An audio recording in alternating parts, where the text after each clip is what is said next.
केसीआर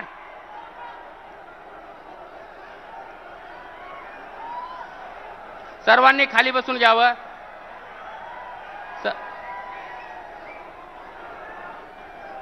या ठिकाणी महात्मा बसवेश्वर, छत्रपती शिवाजी महाराज, डॉक्टर बाबासाहेब आंबेडकर, महात्मा ज्योतिबा फुले, अण्णाभाऊ साठे या सर्व महापुरुषाच्या प्रतिमेचं पूजन केले जात आहे.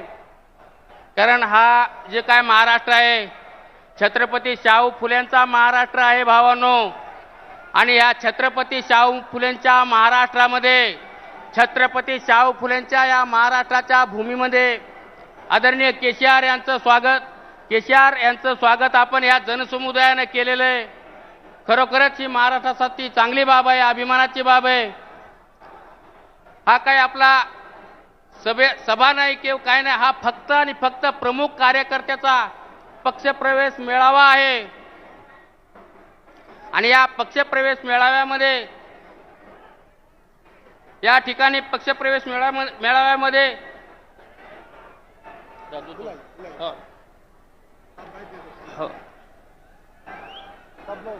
खाली बसावं.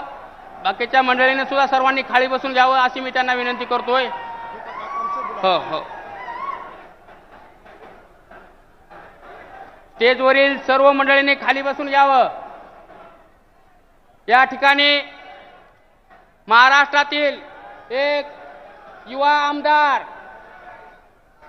महाराष्ट्रातील तरुण तडफदार व युवा आमदार आदरणीय आमचे मित्र दीपक अण्णा आत्राम हे भारत राष्ट्र समितीमध्ये आदरणीय केसीआर यांचं, चंद्रशेखर राव यांच्या उपस्थितीत प्रवेश करणार आहेत. त्यांच्याबरोबरच महाराष्ट्रातील जवळपास 5 ते 7 आमदार, जवळपास 9 ते 10 जिल्हा परिषदचे माजी अध्यक्ष, यानंतर या ठिकाणी आदरणीय दीपक अण्णा आत्राम यांचं स्वागत केलं जात आहे. यानंतर दिगंबररावजी भिसे, मुरबाड, ठाणे जिल्ह्यातील हे आमदार आहेत, त्यांचं सुद्धा स्वागत करण्यात येत आहे. यानंतर प्रोफेसर मोहन पटवारी, उदगीर, लातूर जिल्ह्याचे हे माजी आमदार आहेत, त्यांचं सुद्धा केसीआर साहेब यांच्या हाताने स्वागत करण्यात येत आहे. यानंतर राजनजी तोडसम, यवतमाळ जिल्ह्यातील हे आमदार आहेत, यांचं सुद्धा या ठिकाणी स्वागत करण्यात येत आहे. यानंतर दैनिक देशोन्नतीचे संपादक आमचे मित्र प्रकाश भाऊ पोरे यांचं सुद्धा या ठिकाणी स्वागत करण्यात येत आहे. यानंतर महाराष्ट्रातील प्रसिद्ध कवी ज्ञानेश वाकुडकर यांचं सुद्धा या भारत राष्ट्र समितीमध्ये स्वागत करण्यात येत आहे. यानंतर संभाजी ब्रिगेडचे किसान आघाडीचे राज्याचे अध्यक्ष, संभाजी ब्रिगेडचे किसान आघाडीचे राज्याचे अध्यक्ष संतोष गव्हाणे हे सुद्धा भारत राष्ट्र समितीमध्ये प्रवेश करत आहेत. या ठिकाणी परभणी व हिंगोली जिल्हा परिषदचे माजी जिल्हा परिषद अध्यक्ष दोनीराम कालदाते हे सुद्धा भारत राष्ट्र समितीमध्ये प्रवेश करत आहेत. यांचं सुद्धा या ठिकाणी स्वागत करण्यात येत आहे. यानंतर मी दीपक दादा आत्राम यांना विनंती करतो की गडचिरोली जिल्ह्यातील सर्व कार्यकर्त्यांच्या नावाची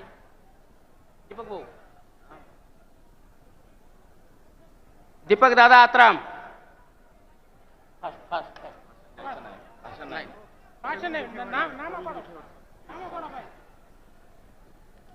त्यानंतर प्रवीण जेठवाड यांचं सुद्धा या ठिकाणी स्वागत करण्यात.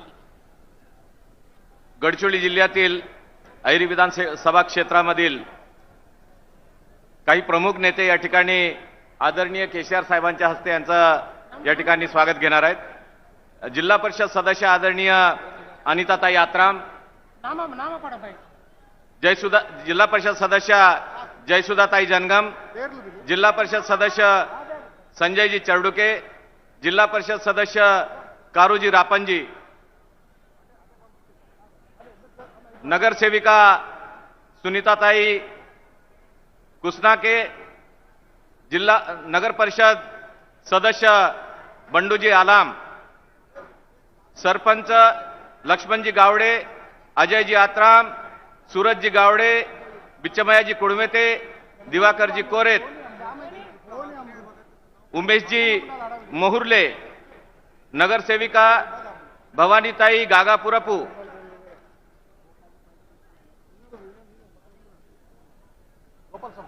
शिरोंचा तालुक्यातील नेते मल्लिकार्जुनजी आकुला, मंदा शंकरजी, वनिताताई तिम्मा पंचायत समिती सदस्य, जानकी सीनू, शंकर काका दासरवार यांचं सगळ्यांचा आज या ठिकाणी बीआरएस मध्ये या ठिकाणी प्रवेश होत आहे आणि साहेबांच्या हस्ते त्यांचं या ठिकाणी स्वागत केलं जात आहे. धन्यवाद.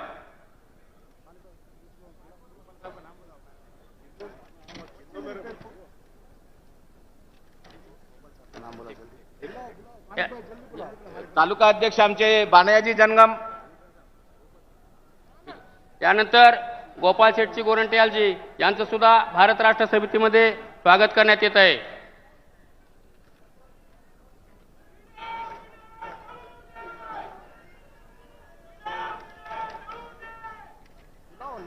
ठीक आहे.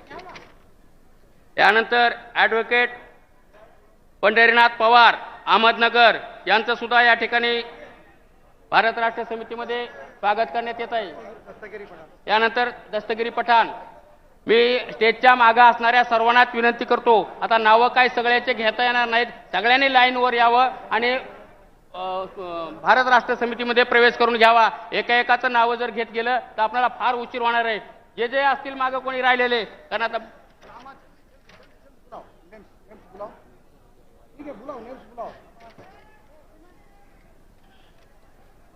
उमेश पाटील शिवसंग्रामचे जिल्हाध्यक्ष यांना विनंती करतो, यांचं सुद्धा भारत राष्ट्र समितीमध्ये यांनी स्टेजवर यांचं स्वागत आहे. Shankar Patil सावळीकर Prahar Janshakti party, advocate Sahebrao Chavan BSP महासचिव वंचित बहुजन आघाडी, नवीन पाटील वचिष्ठ बेडके, भागवत गंगाधर गाडगे, बी आर माने,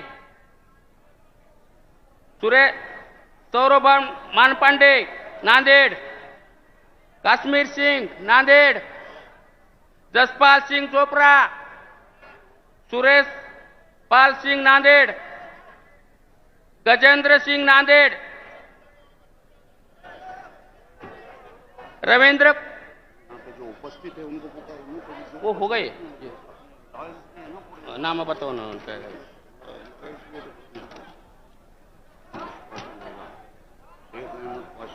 लॉयर की टीम नांदेड़ के जो लॉयर पढ़ते जो नाम पढ़ते जो फर्स्ट शेख सईद खान, राजा मुलाना, मौलाना अहमद, मुलाना आजम रिजवानी, नामदेव चव्हाण, शंकर गलवाडे, गौतम भंडारे, मनोज कदम, बालाजी गोंटगिरी, गजानन वजवाडे, कैलास गोंडले, ॲडव्होकेट राजकुमार जाधव, शिवा पाटील, चंद्रकांत लोखंडे, सुरेश जाधव, सुमित श्रीनिवास मुंबई, गुरुमीत सिंग नांदेड, रामस्वामी पट्टैया नांदेड, लानू गुंजल अहमदनगर,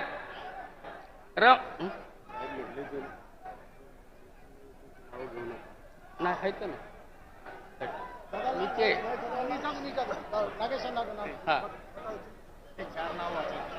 किनवट मतदारसंघाचे विठ्ठल नाईक दादा सिनियर लीडर एनसीपी आणि सोशल वर्कर विठ्ठल दादा आणि तसेच धनलाल पवार एक्स जडपीटीसी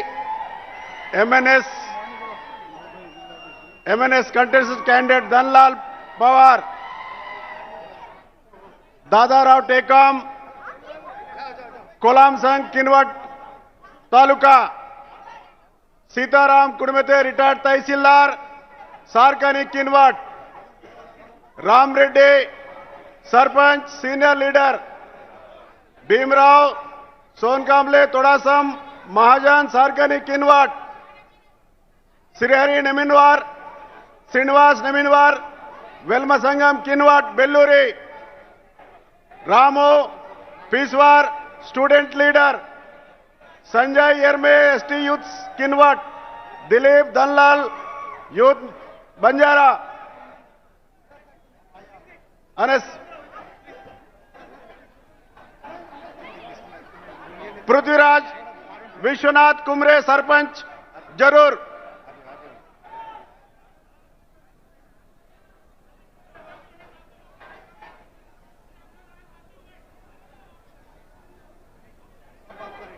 ठीक आहे, यानंतर हा भावांनो जवळपास अरे इतके नाम यानंतर वेळेच्या अभावी भावांनो सगळ्याचा पक्षप्रवेश हा आपण आपल्या स्थानिक ठिकाणी घेऊया। तुम्हाला हात जोडून विनंती करतो, कृपया आपण आता पक्षप्रवेशाचा सोहळा शब्दरूपी आदरणीय केसीआर हे आपल्याला सांगणार आहेत, ते आपल्याला पक्षप्रवेश सोहळा झाल्याप्रमाणेच आहे त्यांनी सांगितल्याच्या नंतर सुद्धा। त्याच्यामुळे आदरणीय पुढे यानंतर या सर्वांचा नाव जेवढ्याचे वाचले तेवढ्याचा पक्षप्रवेश झाला असं समजूया। गजानन उजवाडे, कैलास बोंदळे, ॲडव्होकेट राजकुमार जाधव, सुशील बोरुलकर, कृती डुबे, सुमिता आसवानी, संतोष हंबर्डे, सय्यद रामू, नवीन कुमार, श्रीनिवास, ओमराज भाले, शंकर पाटील, विनायक शिंदे, हनुमान कमुळकर, अशोक पाटील, मुगोटकर, राजू गमनवार, ठीक आहे, रामराव चव्हाण अध्यक्ष बळीराजा शेतकरी संघटना व आमचे नाना बाछाव शेतकरी संघर्ष संघटना यांचं सुद्धा। मारुती आत्राम सरपंच गोगरवाडी, गणपती नरसिंगराव सलाम सरपंच पिपलगाव, गोविंद बापूराव कुडमते सरपंच बेल्लुरी, वसंत कुडमते सरपंच बुधारपेठ, किशन मारुती सरपंच शेरपूर, सत्यपाल गेडाम सरपंच कोपरा, शिवाजी बुरके सरपंच कुपटी, दत्ता सरपंच अंबाडी, मेसराम बाजीराव किरवाडे सरपंच बेल्लोरे, देविदास सीताराम कुंभारे सरपंच पाटोदा, सुभाष सरपंच उमरी किनवाट, रामरेड्डी एक सरपंच तंटा विमुक्ते, रमेश रेड्डी सरपंच। त्यानंतर हा आता प्रवेशाचा सोहळा नाव घेतल्यामुळं पुढचा कार्यक्रम आहे भावांनो। पुढे सुद्धा आता पत्रकार परिषद आहे आणि आपल्याला साहेबांचं ऐकायचं आहे। आपल्या या पक्षप्रवेशामध्ये जर वेळ गेला तर तुम्ही कशासाठी आलात? केसीआर साहेबांना ऐकण्यासाठी आलात का नाही? त्यांना ऐकणार का नाही? बरोबर, मग शांत बसा। यानंतर मी शेतकऱ्याचे पंचप्राण किसानों का मसिहा म्हणून ज्यांची ह्या भारत भूमीमध्ये ख्याती झाली असे केसीआर साहेब व के चंद्रशेखर राव यांना विनंती करतो की या पक्षप्रवेश सोहळ्याला त्यांनी संबोधित करावं।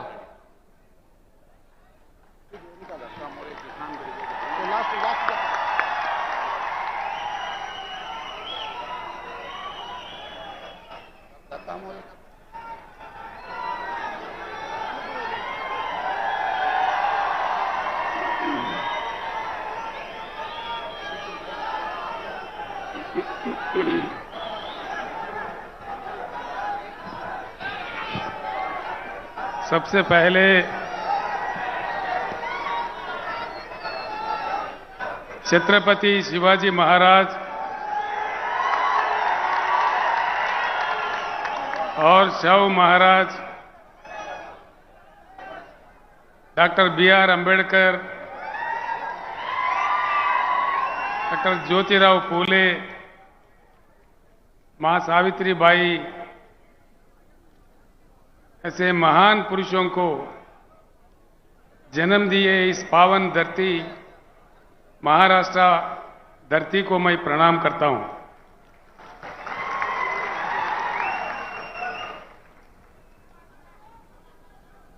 मंच पर उपस्थित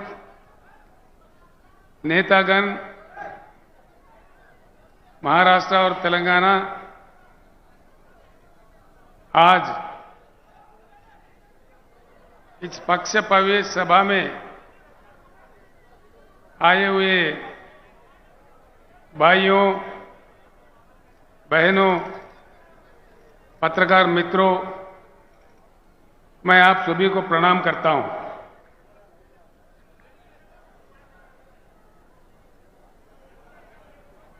एक नई पार्टी बीआरएस पार्टी कुछ समय पहले ही जन्म लिया था। इस पार्टी का नाम पहले टीआरएस था। ये तेलंगाना राज्य तक सीमित था। देश के हालात समझने के बाद देश के विचारधारा को बदलने की आवश्यकता को समझने के बाद हमने फैसला लिया है कि हमको राष्ट्रीय स्तर पर काम करना है। इसी चीज को लेके हमने बीआरएस का उद्घाटन किया है। पूरे देश भर में काफी समर्थन मिल रहा है। मैं एक विनम्र पूर्वक आप सारे लोगों से प्रार्थना करना चाहूंगा, खास तौर पर हमारे पत्रकार भाइयों से भी, मेरे बात जो भी आप सुन रहे हैं यहीं भूल मत जाइए, यहीं छोड़ मत जाइए। आप वापस अपने गांव या अपने बस्ती, अपने शहर में जाने के बाद जरूर इन बातों पे चर्चा करें, ये मैं आपसे चाहता हूं। इस बात की इस देश में बहुत सख्त आवश्यकता है। देश की विचारधारा में, देश के सोच विचार में, देश को चलने चलाने में एक बड़ी परिवर्तन की आज आवश्यकता है। हमको आजादी मिले 75 साल गुजर गए। सरकारें कई बने, नेता कई आए, आमदार, खासदार, मंत्री, मुख्यमंत्री, प्रधानमंत्री कई बने। उनको हम ही लोग बनाते गए। एक बात पे विचार कीजिए, भाषण तो बड़े लंबे लंबे आते हैं, कई बातें सुनने को आते हैं। सिंपल बात है, सिंपल बात, ये कोई रॉकेट साइंस नहीं है। मैं जो बात आपके सामने रखना चाह रहा हूं, ये कोई रॉकेट वाला मामला नहीं है, बड़ा साइंस कुछ भी नहीं है इसमें, मामूली बात है।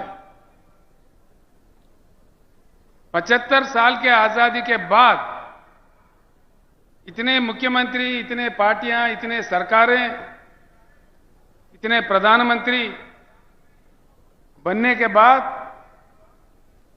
आज देश में ना पीने को पानी मिलता है, ना सिंचाई को पानी मिलता है, ना बिजली मिलता है। ये क्या दिया नहीं जा सकता? ये है, उसकी इन चीजों की उपलब्धि नहीं है। चक्कर क्या है, इस चीज को समझना है। हम समझ के भी ना समझ नहीं रहना चाहिए। एक बार समझ में आया तो एकजुट होना चाहिए। मेरा इतना ही बात है। आज के समय बड़ा दुख होता है, महाराष्ट्र राज्य में सबसे ज्यादा किसान आत्महत्या कर रहे हैं। क्या कारण है, क्या बात है? दया करके सोचिए। आत्महत्या कोई भी इंसान कब करता है? सारे ही रास्ते बंद होने के बाद मजबूरी हालत में, बड़ी आक्रोशित परिस्थिति में कितना उनका आत्मा घोषण करता होगा, कितना दुख होता होगा। अपने प्रियजनों को, अपने बच्चों को, अपने परिवार को छोड़ के किसी किसान आत्महत्या कर रहा है, क्यों करता है? देश को अन्नदान देने वाला अन्नदाता दिन रात लगातार काम करके अपने खून पसीना बहा के देश को जीवन दान देने वाला अन्नदाता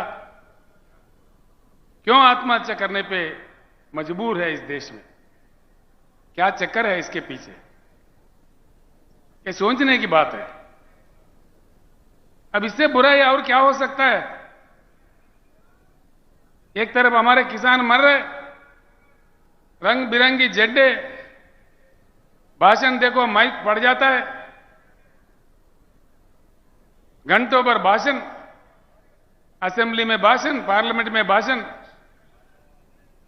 लेकिन किसानों के जो प्रेत, धान के जगह जो प्रेत उग रहे हैं किसानों के खेत में, इसमें रुकावट नहीं आ रही है। इसीलिए बीआरएस का सबसे पहले नारा, हिंदुस्तान में पहली बार किसी पार्टी ने कहा है, वो बीआरएस पार्टी है, अब की बार किसान सरकार।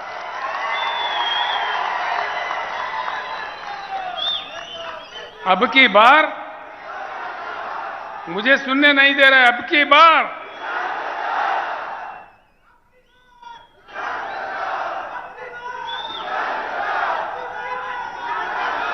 ये बात अगर हमारे किसान समझे, हमारे किसान अगर इस बात को समझे,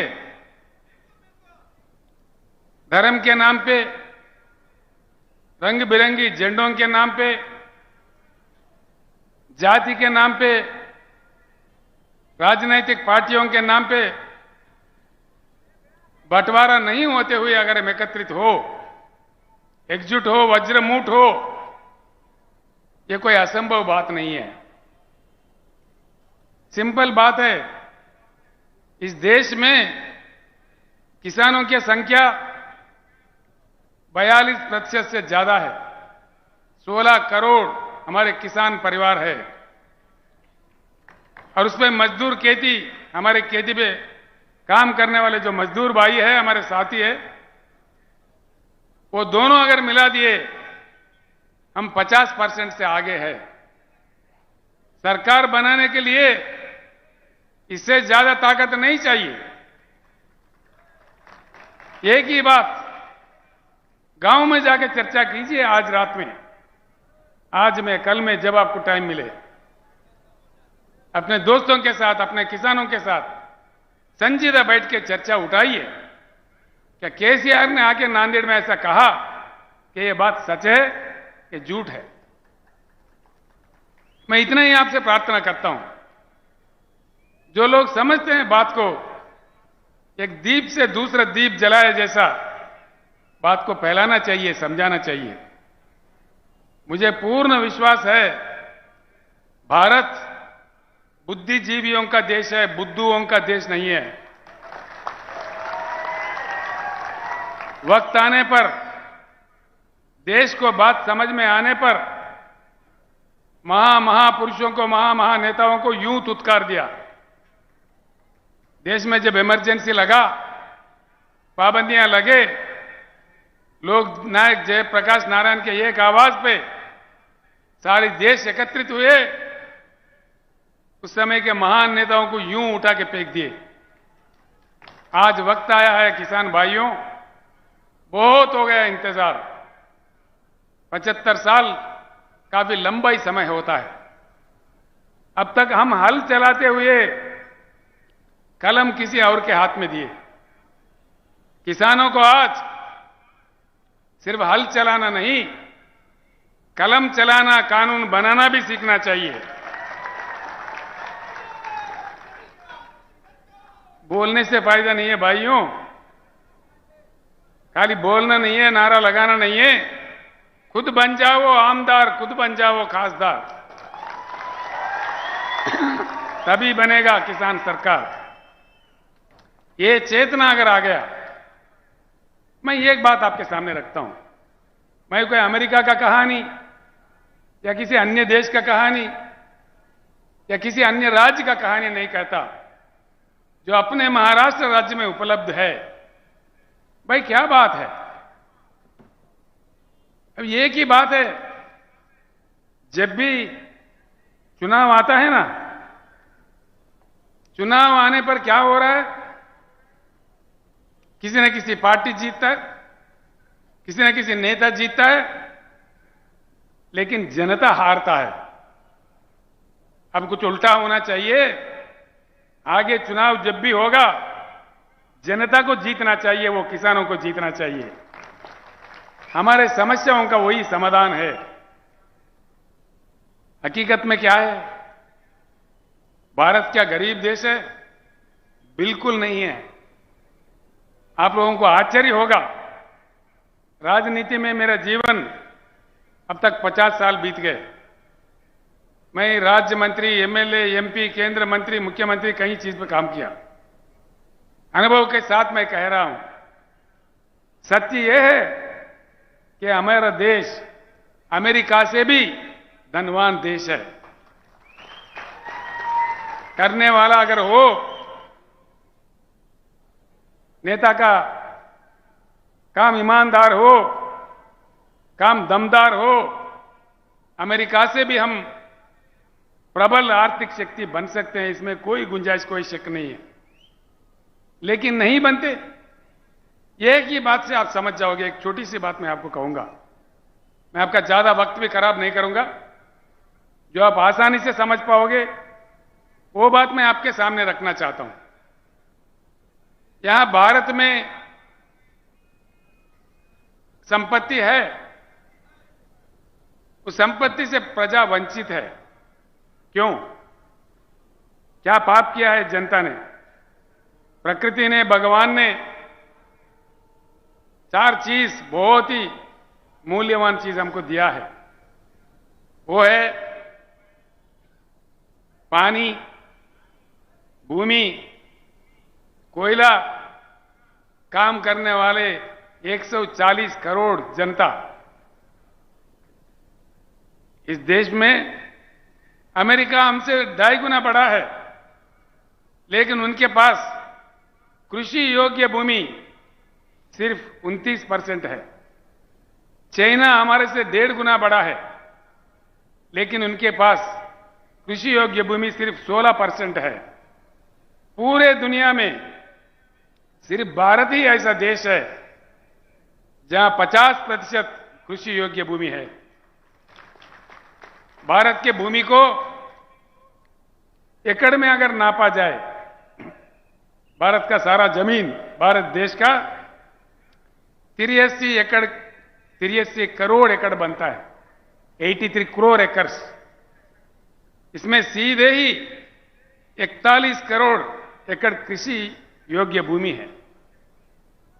ये आंकड़े मेरे नहीं है, केंद्र सरकार के आंकड़े हैं। एक चीज भूमि है, दूसरा चीज बारिश होता है भारत में हर साल। ये भी मेरे आंकड़े नहीं है, सेंट्रल वाटर कमीशन के आंकड़े हैं। 1,40,000 टीएमसी की बारिश होती है इस देश में, 1,40,000। इसमें आधा बारिश होने के समय में आधा प्रतिशत इसमें बाष्पीकरण होता है, एवापोरेशन होता है। बाकी 70-75,000 टीएमसी शुद्ध पानी हमारे नदियों में बहता है, कश्मीर से लेकर कन्याकुमारी तक। आज तक हिंदुस्तान में आजादी से लेकर आज 75 साल तक पानी अगर उठाया तो सिर्फ 20-21,000 टीएमसी का उपयोग हो रहा है। बाकी 50,000 टीएमसी का पानी समंदर में बह जा रहा है। ये भी मेरे आंकड़े नहीं है, सेंट्रल वाटर कमीशन के आंकड़े हैं। 50,000 टीएमसी समंदर में जाता है। नेता हमारे तमाशा देख रहे, सरकारें हमारे तमाशा देख रहे। कोने कोने में पीने का पानी का किल्लत।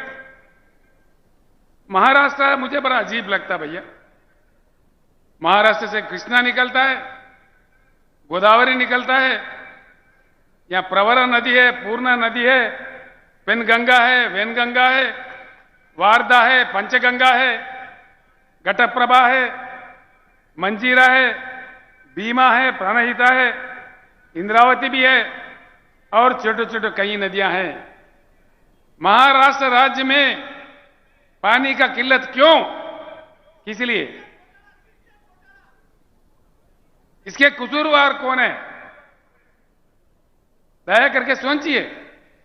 मैं इसीलिए आप सब लोगों को प्रणाम करके प्रार्थना कर रहा था, वापिस गांव जाके इस बात को चर्चा कीजिए। इस देश में सरकार किसने चलाया? 75 साल में ज्यादा से ज्यादा समय 54 साल 54 इयर्स कांग्रेस ने हुकूमत की इस देश में। 16 साल नंबर 2 स्थान पे भाजपा हुकूमत किया। बस 3, 4, 5 साल दूसरे लोग आए और गए बीच में। कोई साल, कोई सवा साल, कोई 1.5 साल, कोई 8 महीना। वीपी सिंह, चंद्रशेखर, देवेगौड़ा ऐसे लोग कम समय के लिए थे। 75 सालों में 70 साल यही 2 पार्टी हुकूमत करते रहे। अगर कोई कसूरवार है तो ये 2 पार्टियां ही है। इस बात को गांव में जाने के बाद सोचिए, चर्चा कीजिए। ये लोकतंत्र है, लोकशाही है, हम अपने बात रख सकते हैं। हमारे संविधान इतना अधिकार हमें दिया है कि हम किसी के व्यक्ति के ऊपर निंदा नहीं कर रहे हैं। जो इतिहास चला उसको साफ बता रहे हैं। अब देखिए, कुछ हल निकला, कुछ समाधान निकला। कांग्रेस गया, बीजेपी आया, भाई वही भाषणबाजी। कोई ये बात तो कोई वो बात। तू कितना मैं कितना, तू कितना का आया मैं कितना का आया, तेरा वो घोटाला तो मेरा ये घोटाला, तेरा अंबानी तो मेरा अदानी।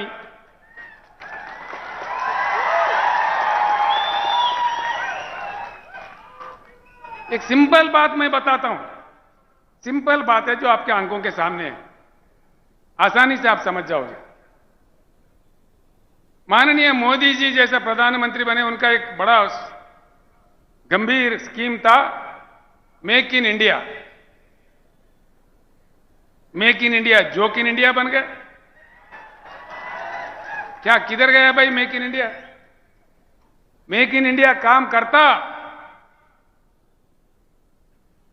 तो हर शहर में, भारत के हर छोटे छोटे शहर में चाइना बाजार लगता है।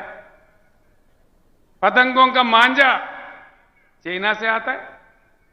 दीपावली के पटाखे, होली के रंग, दीपावली के दिए, आखिर हम पूजने वाले गणेश मूर्तियां, हमारे राष्ट्रीय ध्वज तिरंगा, ये सारी चीज चाइना से आते हैं। भाई घरे घर, गांव गांव, गली गली चाइना बाजार लग रहा है, तो कहां गया मेक इन इंडिया? चाइना बाजार क्यों लगता? भारत बाजार लगना चाहिए ना। बस ये बात सच है। नांदेड़ में कितना चाइना बाजार है गिन लीजिए। आप परमनी में जाओ, अकोला में जाओ, कहीं भी जाओ, सारे ही देश में, आप उत्तर प्रदेश जाओ, तमिलनाडु जाओ, तेलंगाना जाओ, आंध्रा जाओ, हर शहर में छोटे बड़े सब में चाइना बाजार लग रहा है। ये क्या हो रहा है देश में? कब तक ये बात चलते रहेंगे? ईमान से सोचिए, दिल से सोचिए। मैं इसलिए बार बार आपसे कह रहा हूं, मेरे बातों को सुन के यूं मत छोड़ दीजिए। मैं आपका भाई हूं, आपका बेटा हूं। मैं दुख दर्द से यह बात कह रहा हूं। यह बात जरूर सोचिए, चर्चा कीजिए। ऐसे ही 2-3 बात और बताने हैं। इस देश में 50,000 टीएमसी पानी जा रहा है, ना हमको पीने का पानी मिलता, ना सिंचाई का पानी मिलता, ना बिजली मिलता, फिर क्या मिलता भाई?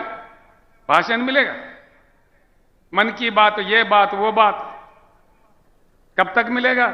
हमारे मरते दम तक, मरी तो रहे हैं।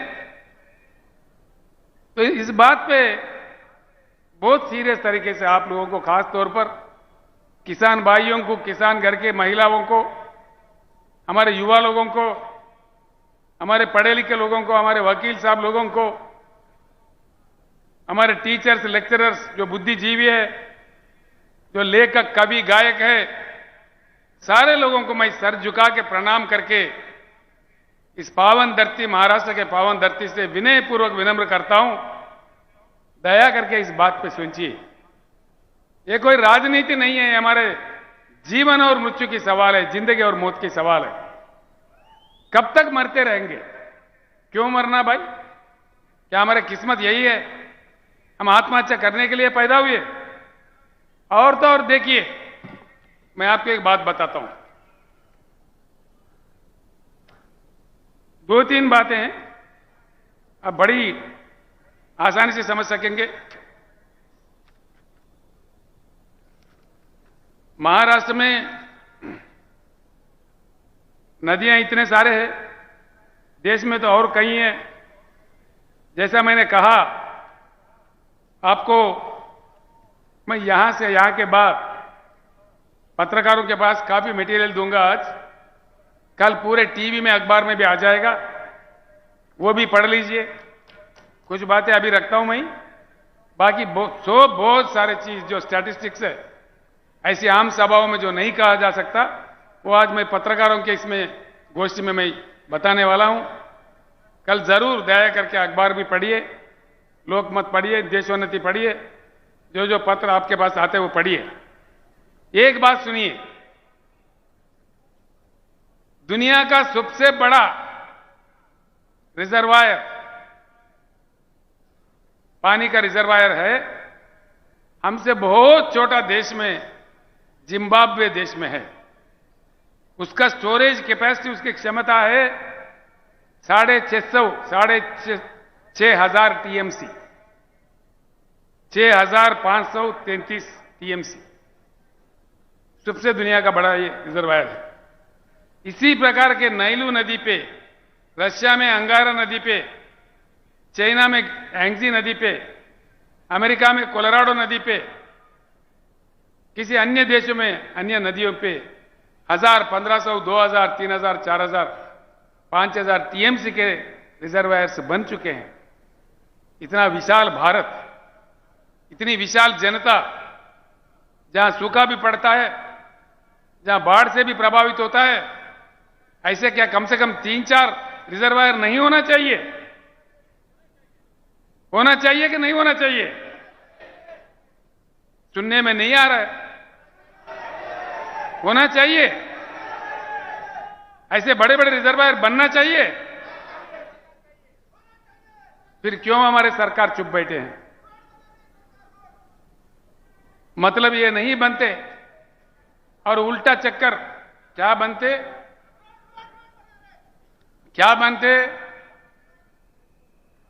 ट्रिब्यूनल। भाई देखो, मैंने जैसा कहा, हिंदुस्तान की कृषि योग्य भूमि है 41 करोड़ एकड़। सरकार अगर सही है, ईमानदार है, पानी उठा के दे दे, तो हिंदुस्तान के हर एकड़ में पानी जा सकता है, पानी दिया जा सकता है। ये पानी दिया जाए, नहीं दिया जाए? बोलिए, दिया जाए? समंदर में जाने के पानी लेके उठा के भूमि पे लाया जाए, कि ऐसा ही छोड़ा जाए? आना चाहिए। उधर से वो नहीं बोल रहे, आना चाहिए पानी। जो चाह रहे हाथ उठाइए, आना चाहिए। तो मन तो साफ है, आना चाहिए। फिर कैसे आएगा? क्या ये सरकारों पे हम आशा कर सकते हैं? क्या ये बनाएंगे? ये तो ट्रिब्यूनल डालते हैं, ट्रिब्यूनल 20, 25, 30 साल तक ट्रिब्यूनल का अवार्ड नहीं आता। उसके बाद कितने हमारे ऊपर लगा दिए, ग्रीन ट्रिब्यूनल, मट्टी ट्रिब्यूनल, एनवायरमेंट कमिटी, वो परमिशन नतीजे आए तक और 15 साल। उसके बाद फिर बजट, फिर पास करो, बनो प्रोजेक्ट, यानी कि तीसरा चौथा पीढ़ी में कोई पानी नहीं आएगा। 100 साल के बाद आएगा पानी। क्या ये सरकारें बनाएंगे? हम आशा कर सकते हैं? इसीलिए हमने कहा है अब की बार किसान सरकार बना तभी यह बात संभव हो सकता है। किसान सरकार बने तो ही पानी समंदर में जाने से रुक जाके जमीन पे आ जाएगा। हमारे बीड जिले में आएगा जहां सूखा पड़ता है, हमारे जालना में आएगा, हमारे परभनी में आएगा, हमारे लातूर में आएगा, हमारे गढ़चिरौली में आएगा। हर जगह जहां पानी की किल्लत है वहां आ जाएगा। घरे घर में भरपूर पीने का शुद्ध पानी हमारे घरों में आएगा। भाइयों, मैं आपसे एक बात कहना चाहूंगा जरूर। मैं तेलंगाना का मुख्यमंत्री हूं। 8 साल पहले तेलंगाना भी आपसे बड़ा बुरा हाल में था। करंट नहीं मिलती थी, पता नहीं कब आता कब जाता, भगवान जाने। कई किसान हमारा मर रहे थे करंट मोटर लगाने रात में जाके। किसी को बिच्छू काटा, किसी को सांप काटा, किसी को शाक लग गया। पीने का पानी नहीं था, सिंचाई तो बोलना ही नहीं, सूखा ही सूखा था। आधा लोग पेट हाथ में लिए पलायन थे, देश भर में घूम के मजदूरी कर रहे थे। बड़ी किल्लत थी। 7-8 साल के कड़ी मेहनत से आप लोग जानते हैं, नांदेड़ जिले के भाइयों, जो कि तेलंगाना नांदेड़ के बीच में, महाराष्ट्र के बीच में रोटी बेटी का संबंध है, रोज आना जाना है। आपके लोग, लाखों लोग, हजारों लोग तेलंगाना में आते रहते हैं और तेलंगाना के भाई बंधु यहां भी आते हैं। आज 24 घंटा करंट मिलता है तेलंगाना में। किसानों को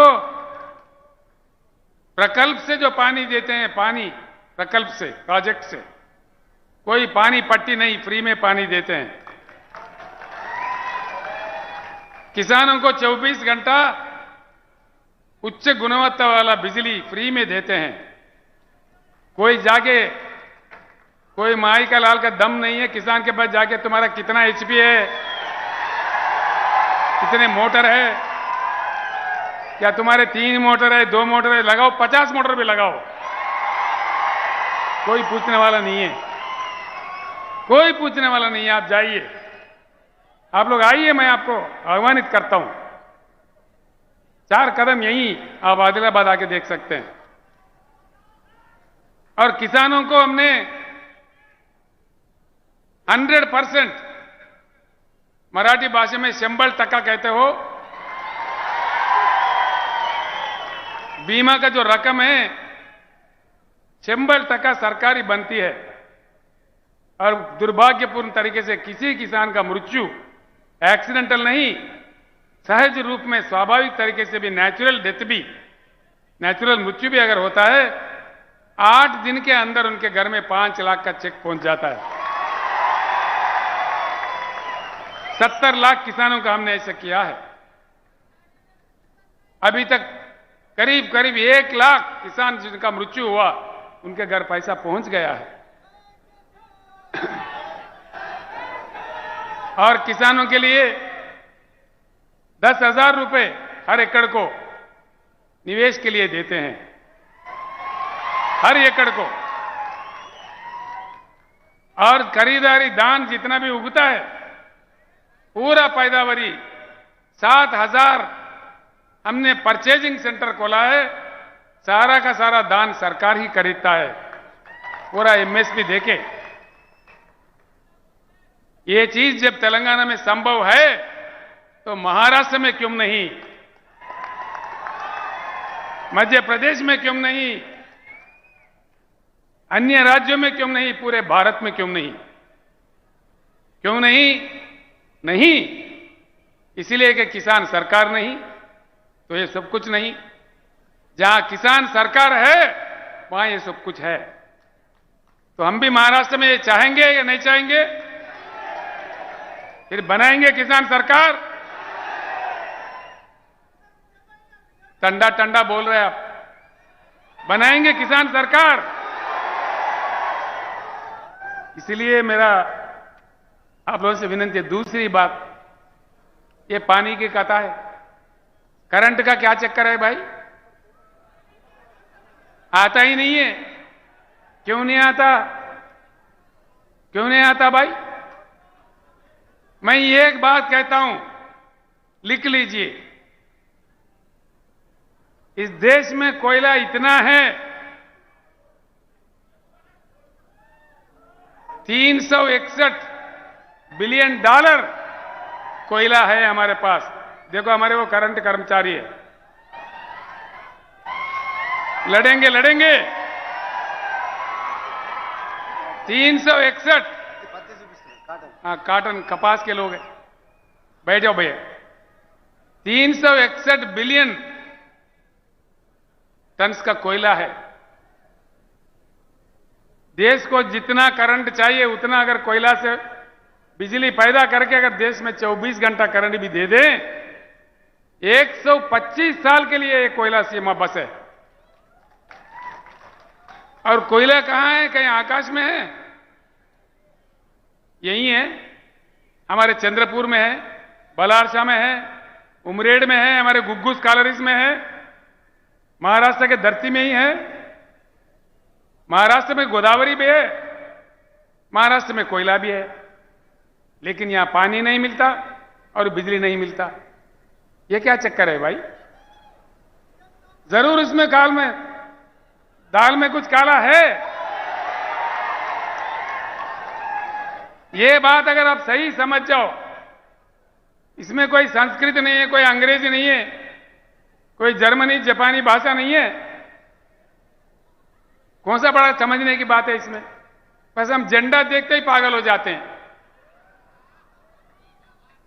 हमारा नेता क्या दिया? तुम्हारा नेता, हमारा पार्टी क्या दिया?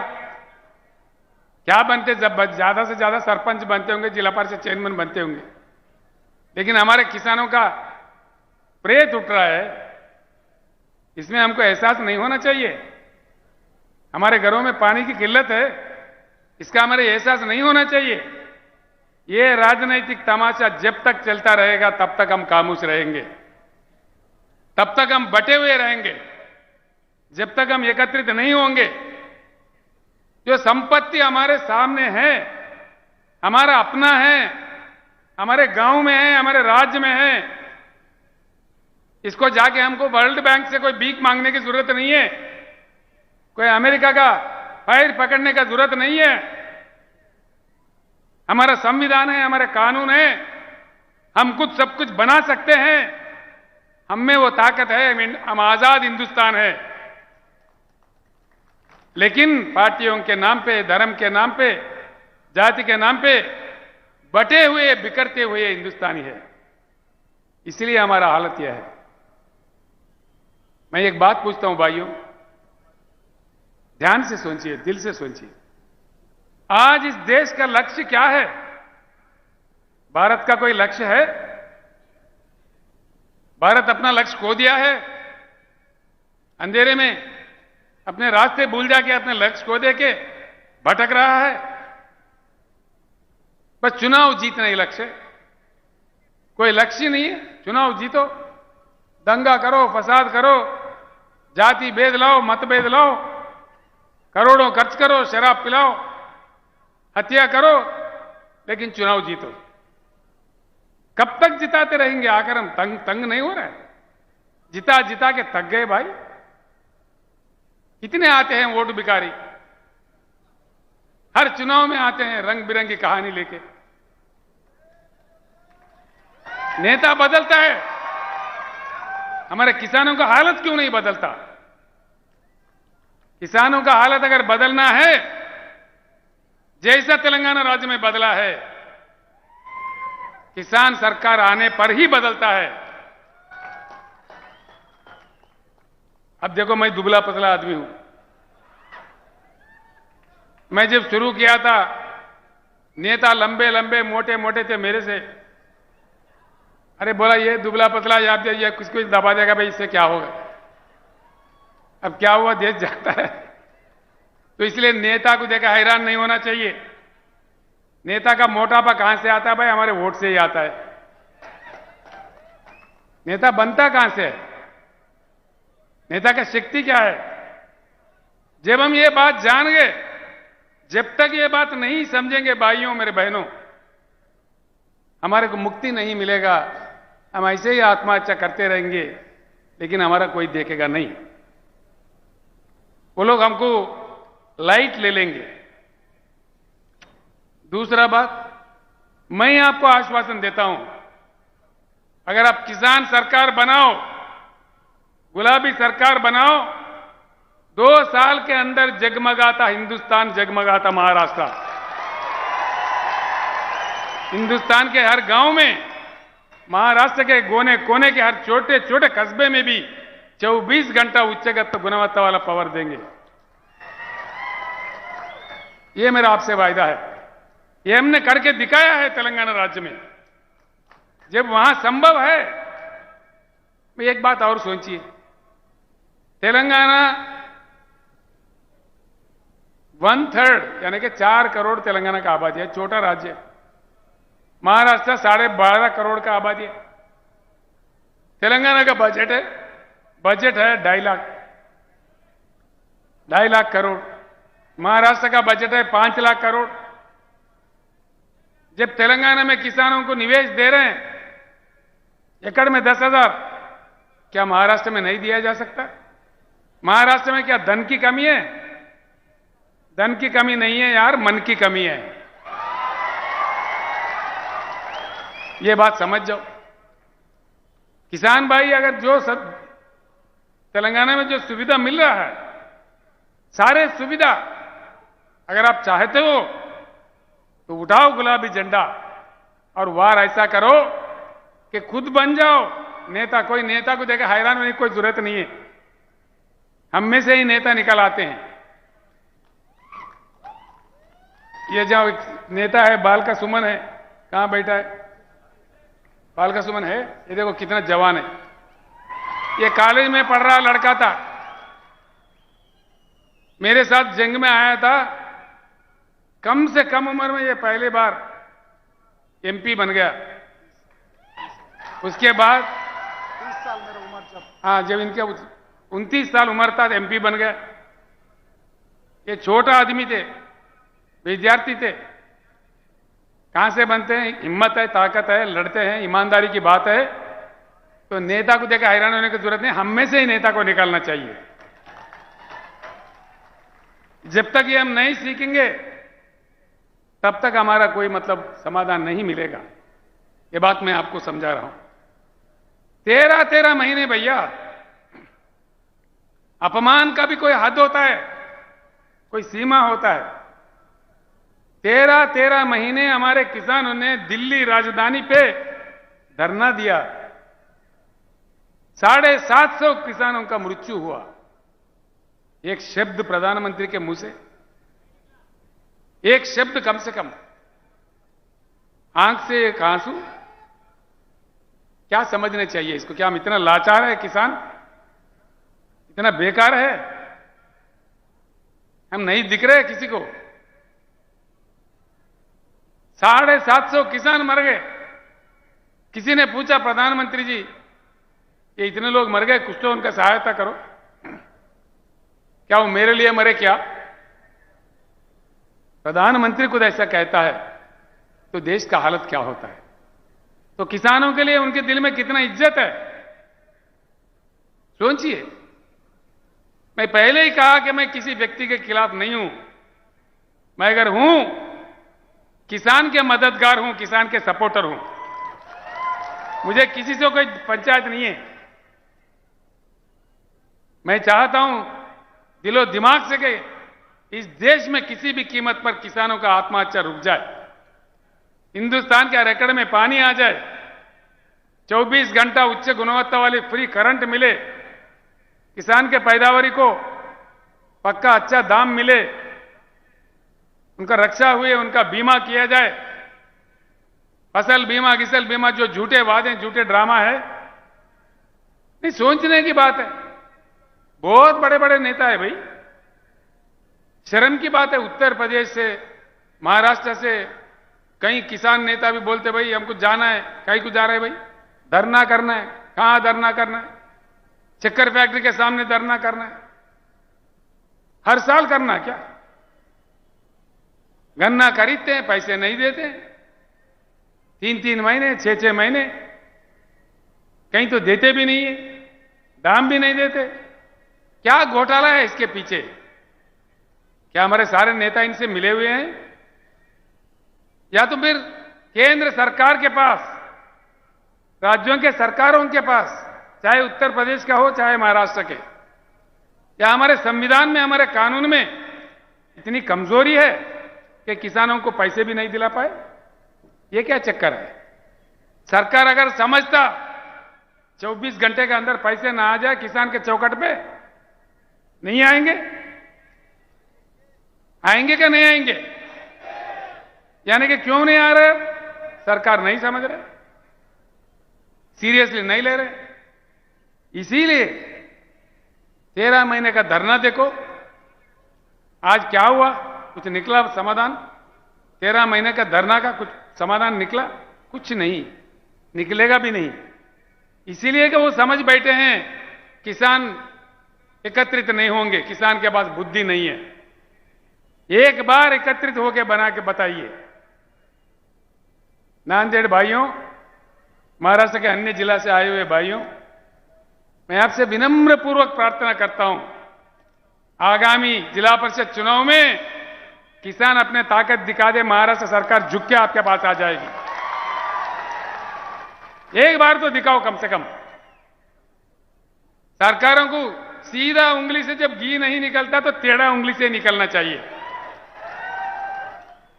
तो इसलिए मैं आपसे विनम्र पूर्वक विनती करता हूं, जब तक हम बिखरे हुए रहेंगे, बटे हुए रहेंगे, हम कुछ नहीं कर पाएंगे। इसीलिए मैं आपसे फिर एक बार अनुरोध करता हूं, कहीं अन्य समस्या भी है। हमने सिर्फ किसानों के लिए नहीं किया, तेलंगाना में हमारे बुनकर भी आत्महत्या कर रहे थे, मर रहे थे। आज उनको सिर्फ 50% में ही सारे उनके लिए प्रबंधन करते हैं, उनके जो सामान चाहिए होता है। हमारे धनगर जो बकरी पालते हैं, 75% सब्सिडी पे भारत में सबसे अधिक 7 लाख के ऊपर बकरी के यूनिट लाके उनको बांट दिए हैं। कलालों का हमने काम किया है, जो सेंधी के जाड़ों का रकम होता है उसको पूरा बर्खास्त कर दिया है। हर किसी को हमने काम किया है। करते करते जो मछुआरे हैं, मछली पकड़ते हैं, उनके लिए काफी हमने काम किया है। उनका भी आज कल्याण हो रहा है। तेलंगाना में फ्री में डालते हैं पूरे सीड जितना भी है, आज वो भी खुश है। जो नाई है, जो हमारे कपड़े धोने वाले धोबी भाई है, उनके लिए भी 250 यूनिट तक का पावर फ्री में देते हैं। वो लोग भी थोड़ा इसको उपयोग कर रहे हैं। हर जिले में एक मेडिकल कॉलेज हमने कायम किया है। 1000 से ऊपर आवासीय विद्यालय हमने बनाए हैं तेलंगाना में। ये सारी चीज जब वहां हो सकता है, यहां भी जरूर होना चाहिए, हो जाएगा। अगर आप समझ गए तो यहां के नेताओं के चक्कर में, झंडा में उलझे रहोगे, फंसे रहोगे, तो कोई काम नहीं बनेगा। तो इसीलिए मैं बार बार आपसे विनती कर रहा हूं, मैं जो भी कह रहा हूं, आगे पत्रकारों को मीटिंग में जो भी कहूंगा, उन बातों को जरूर सोचिए, गांव में चर्चा कीजिए। अगर मेरे बात सच है, मेरे बात में ईमान है, तो उठाइए गुलाबी झंडा, सरकार किसान का बनाइए, दम बताइए अपना, तब जाके समाधान मिल सकता है। आखिरकार दलित भाई, हमारे दलित वर्ग के लोग, पीड़ित वर्ग के लोग हैं, आदिवासी लोग भी है। दलित वर्ग के लोग कब तक रहेंगे ऐसा? इनके लिए भी तेलंगाना में अच्छा समाधान निकाला है।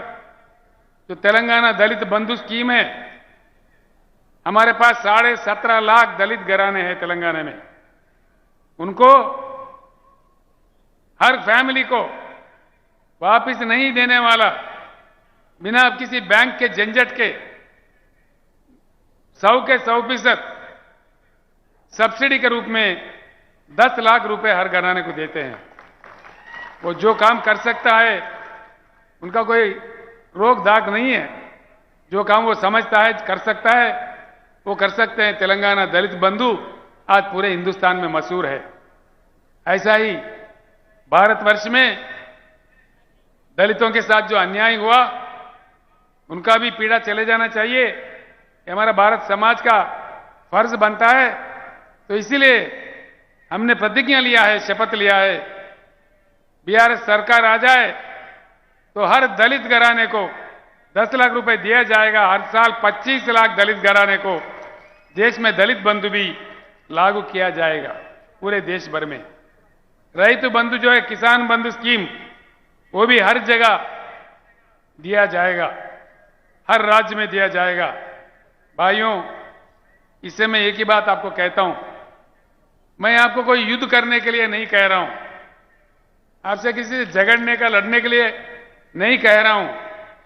कोई धूप में, बारिश में आके जंग करो, मैदान करो, तलवार पकड़ो, ये बात मैं नहीं कहता। बस सिर्फ इतना करो कि बैठो, समझो, चर्चा करो, एकत्रित हो जाओ। हाँ, ऐसा उंगली से मारे तो मार नहीं लगेगा, मुट्ठी भर के पचकड़ मारो तो जबरदस्त मार लगेगा। उंगली बन के नहीं रहना है, मुट्ठी बन के रहना है। एकत्रित हो जाओ, अपने वोट अपने लिए इस्तेमाल करो, अपने वोट अपने लिए। अपना सरकार बने, तब जाके हमारा समाधान निकलता है। पानी आ जाएगा, बिजली आ जाएगा, एक के पीछे एक सुबह आ जाएगा, सारे समाधान निकल जाएंगे। ये गोलमाल से हम हट जाएंगे, अपनी सरकार बना लेंगे। मैं आपसे नहीं, कई चीजें भाई क्या बोलते, मैं आपको कम बातों में कुछ बातें समझाने की कोशिश किया, काफी अन्य बातें भी है। किसानों पे मैं ज्यादा कहना चाह रहा था। इससे पहले हमारे धर्माबाद तालुके के बापूराव कदम जी, हमारे युवा मित्र गणेश कदम मेरे पास आए थे, काफी साल पहले से मेरे पास आ रहे हो। वो चाह रहे थे बार बार कि साहब आपकी आवाज महाराष्ट्र में आ जाए, नांदेड़ में आ जाए। मैं उनका शुक्रिया अदा करता हूं और आप तमाम लोगों का भी शुक्रिया अदा करता हूं। मुझे आशीर्वाद देने के लिए जो इतनी भारी संख्या, मैंने सोचा भी नहीं था इतनी बड़ी तादाद में आप आओगे। इतनी बड़ी संख्या में आके जो आपने एकता बताई, जो प्यार मुझे दी, जो आशीर्वाद आपने दिया है, मैं दिल में रखूंगा, मैं भूल नहीं जाऊंगा। ये मेरा पहली सभा था महाराष्ट्र राज्य में। कुछ ही दिनों में भाइयों बीआरएस का काम शुरू होगा। हमारे मानिक कदम जी जो किसानों के लिए जिंदगी भर लड़ते हैं, हमारे दशरथ सावंत काका, अभी उनका 84 साल उम्र है, 84 ईयर्स, अभी भी वो किसानों के लिए तड़पते हैं। ये लोग तैयार किया है पूरा नक्शा। सिर्फ 8-10 दिन के अंदर हर गांव में बीआरएस की गाड़ी आ जाएगा, हर गांव में आ जाएगा। पूरे कमिटियां बनेंगे ताकत जुटाने के लिए, किसानों को एकत्रित करने के लिए। 10 दिन के अंदर, मात्र 10 दिन के अंदर पूरे गाड़ियां हर गांव में, मतलब यानी कि महाराष्ट्र राज्य में 288 असेंबली हल्के हैं, पूरे 288 गाड़ी एक साथ निकलेंगे। छत्रपति महाराज के जन्मस्थल जो शिवनेरी है, वहां माथा टेक के शपथ लेके किसानों का सरकार बनाने के लिए पूरी महाराष्ट्र राज्य में किसान कमेटियां बनाने का प्रक्रिया शुरू होगा। मैं आपसे फिर एक बार प्रार्थना करता हूं कि आप सब लोग एकत्रित हो जाए। मैं भी 4 जगह जाऊंगा, सिर्फ नांदेड़ नहीं, पश्चिम महाराष्ट्र जाऊंगा, विदर्भ में जाऊंगा, उधर उत्तर महाराष्ट्र में भी जाऊंगा, हर जगह जाऊंगा जहां तक मेरे से हो सकता है। जो शक्ति भगवान ने मुझे दी है, मैं पक्का उसके लिए काम करूंगा। इतना कहते हुए, धर्मस्य विजयोस्तु, अधर्मस्य नाशोस्तु, प्राणिषु सद्भावनास्तु, विश्वस्य कल्याणमस्तु। जय महाराष्ट्र, जय भारत, जय हिंद। धन्यवाद।